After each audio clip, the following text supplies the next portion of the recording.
آج تک مجھے ایک کلپ دکھائیے، یہ پورا سوشل میڈیا آپ کے سامنے ہے، کہ کسی شیعہ مجلس میں، کسی اہل سنت کی محفل میں کوئی شیعہ گیا ہو اور یہ کہے کہ الحمدللہ آج میں یہاں سنی بننے آیا ہوں، پہلے میں شیعہ تھا، اللہ نے مجھے ہدایت دی، مفتی صاحب مجھے کلمہ پڑھائیے۔ ایک ایسا کلپ ہے، سینکڑوں کلپ آپ کو دکھا سکتے ہیں، جوان آتے ہیں کہتے ہیں الحمدللہ میں مکتب اہل بیت میں آنا چاہتا ہوں۔ ہاں؟ فطرت کا تقاضا ہے، فطرت عاشق کمال ہے۔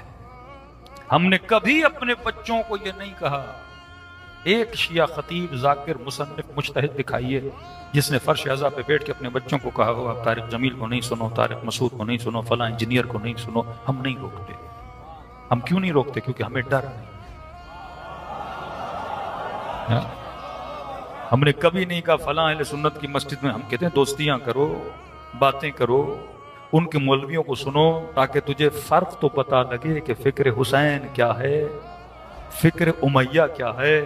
ایک مفتی یہ فکر دے کہ حاکم کیسا بھی ہو اس کے خلاف قیام نہیں کر سکتے، اسی فکر نے پاکستان کو آج تک بہتر ہونے نہیں دیا۔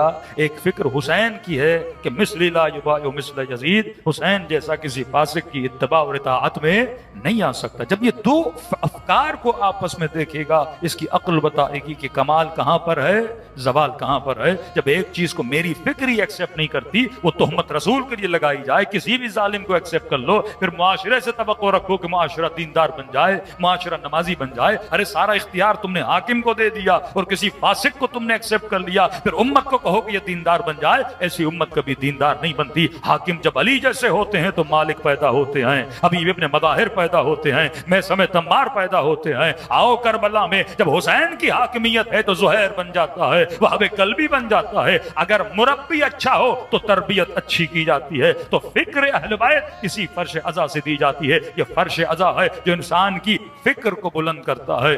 ہم نے کبھی نہیں کہا کسی کو نہ سننا، لیکن آپ نے صدیوں سے بوڑھے بزرگ یہاں بیٹھے ہیں، کوئی 50 کا، کوئی 60 کا، کوئی 70 کا، کتنا کہا گیا ان کے جلوسوں میں نہ جانا، ان کی نیازوں کو نہ کھانا۔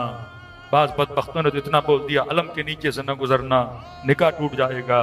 کتنے مسلمانوں کو جدا کر دیا اپنی بیویوں سے، نکاح توڑوا دیے۔ لیکن شیعہ بھی تیز نکلا، اس نے اور اونچے علم کرنا شروع کر دیے۔ کہاں کہاں تک بچو گے؟ ریزن تبھی علم نشانی تھی اہل بیت علیہ الصلوۃ والسلام کے گھروں کی پہچان۔ مطلب علم کے نیچے سے نہ گزرو، سائیکولوجی کیا تھی کہ کوئی سنی شیعہ کے گھر کے ساتھ گھر نہ لے،